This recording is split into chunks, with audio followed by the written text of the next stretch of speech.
சரி, நான் வந்திருப்பதுன்னா உங்களுக்கு தெரியாதா? நான் வந்து எவ்வளவு நேரம் ஆகுது? ஒன்றும் தெரியாதது போல. உனக்கு தூக்கமா வருது? உங்களுக்கு என்ன தூக்கமா வருது? உலகத்திலேயே சாகாத வாங்கிட்டு வர உத்தமம் நான் மட்டும்தானே? என்ன ஆண்டவனே நீ கண்டு பயப்படுறாரு. சரி, உனக்கு தூக்கமா வருது? சரி அப்படின்னு சொன்னான். அப்படி இருக்கக்கூடிய நட்சத்திரமான கோபால கண்ணன் பார்த்தார். ஆமா, திடுக்கிட்டு கண்மணித்தார். சரி, அப்படி திடுக்கிட்டு கண்மணித்தேன். ஆமா, ஆங்கார கோபத்தோடு சரி, அப்படி இருக்கக்கூடிய நட்சத்திரமான கோபால கண்ணன் மாயவன் கோபால கண்ணன் அவரை என்ன ஏற்படுகின்றார்? அந்த மகிழா சூரனுக்கு எப்படி சாபம் கொடுக்கிறார்? அதே மகிழா சூரம் மகிழா சூரம் அதிகமானே வந்த தீரம்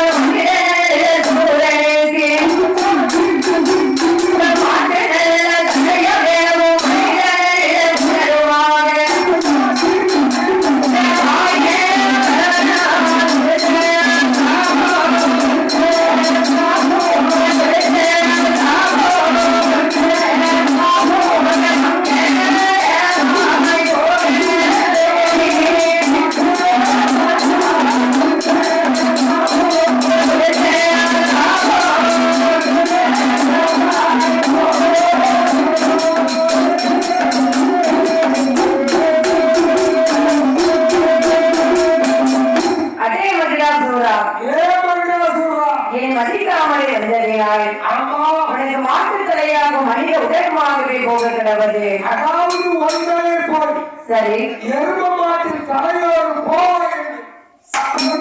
அப்படி சாபத்தை கொடுக்கவும் அப்படி இருக்கக்கூடிய மகிழாசுரனுக்கு அவன் தலை போய் எரும மாட்டின் தலையாகவே வந்தது. அம்மா எரும மாட்டின் தலை வந்த உடனே சரி ரொம்ப ஆட்டதான செய்வா. அது பசு மாட்டுதல உனக்கு பொருத்தமா இருக்காது. ஆமா, நல்ல இந்த சேலத்து எருமை, கிராட்சி எருமை. ஆமா, அது எரும மாட்டு தலையாகவே வந்தது.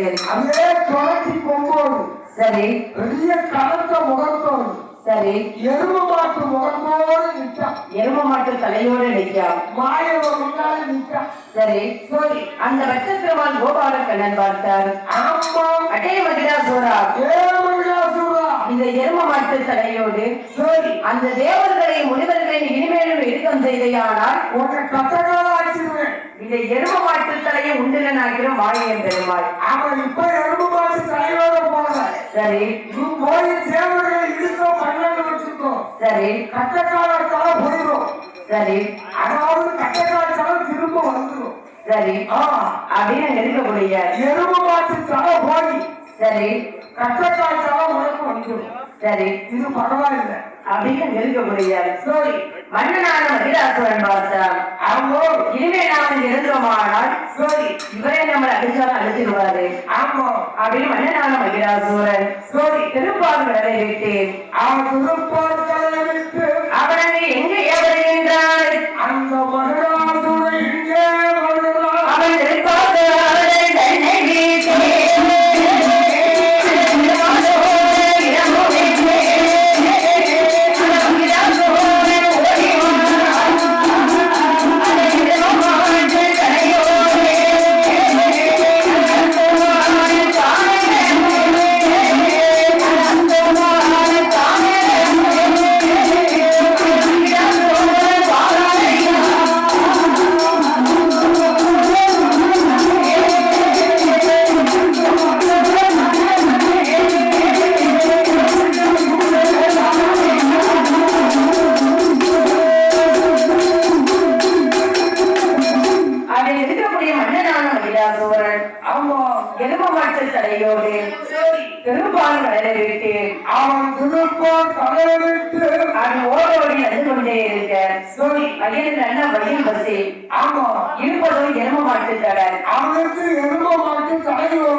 சாப்பிட்டு வரா மரம் செடி கொடி அத்தனையும் சரி ஒதுக்கி வடிச்சுட்டு சாப்பிடுவான். அது வந்து கொண்டே இருக்க சரி அவங்க அவங்க கரடி ரூபத்திலே ஆமா ஒரு மகா முனிவராகப்பட்டவர் வந்து தவம் செய்து கொண்டு இருக்கின்றார். சரி அந்த முனிவரை எடுக்க முடிகிறார்.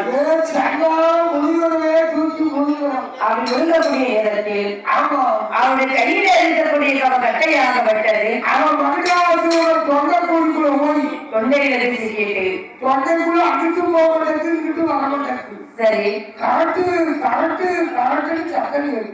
சரி தொண்டை குழிக்குள்ள போய் மாட்டிக்கிட்டு அதோட இருக்கக்கூடிய மகிழாசுரன் நேர அரண்மனை நோக்கி வந்து கொண்டே இருக்க அந்த மகிழாசுரன் அரண்மனையிலே இருக்கக்கூடிய சோதி 6 லட்சம் காவலரும் கடையிலே இருந்தார். அந்த காவலர் கடையிலே இருந்து சோதி அப்பா காவலர்களே, ஐயா காவலர்களே, நம்ம கோட்டையை நோக்கி ஒரு எரும மாடு வருது பாரு. நல்ல பொம்மை பொம்மை ஆட்டிட்டு வருது.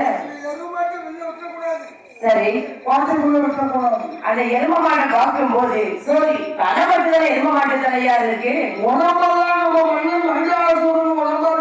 மகிழாசுரனை பார்த்த மாதிரி இருக்கு. அவன் தலையை பார்த்தா சரி எரும மாட்டு தலையோடையா இருந்து இது மண்ணம் மகிழாசுரனா இருந்தாலும் சரி. ஆமா நம்ம எவ்வளவு இடுக்க செஞ்சிருப்பா. இன்னைக்கு வளர்ச்சி வச்சு இன்னைக்கு வளர்ச்சி வச்சு பிடிச்சிட வேண்டியதா. இன்னைக்கு அடிச்சாக்கா அடிச்சு விடு. சரி சரி அப்படின்னு 6 லட்சம் காவலும் சேர்ந்து ஆமா மகிழாசுரனை கையிலே கண்டு ஆமா அவர் என்ன செய்கின்றார். அந்த காவலர்கள் என்ன செய்கிறார்?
சரி மகிழாசுரன் வளர்ச்சி நெரிச்சு கொடுத்து பார்த்தா அம்மா காவலர் அடிக்க அடிக்க சரி இவன் உடம்ப வளர்ச்சி நெரிச்சு கொடுத்தான். சரி எத்தனை நேரம் அடி வாங்க முடியும்? எவ்வளவு நேரம் கொடுக்க முடியும்? அடியே அடி அடிக்க அம்பிக்கணும் அப்படின்னு சொல்லுவாங்க. சரி இவனை மக்கள் வச்சு சரி எரும மாட்டு அடிச்ச மாதிரி அடிக்காங்க. சரி அவன் மகிழாசுரன் உடம்ப வளர்ச்சி நெரிச்சு கொடுத்தான். வளர்ச்சி நெரிச்சு கொடுத்து பார்த்தா ஆமா இனிமே நம்ம வாய் திறந்து பேசிட வேண்டியதா? வாய் திறந்து பேசலன்னா சரி இந்த சையால அடிச்சே கொண்டுருவாங்க. அப்பா காவலர்களே, காவலர்களே அடிக்காதீங்க அடிக்காதீங்கப்பா. அண்ணே என்ன எரும மாடு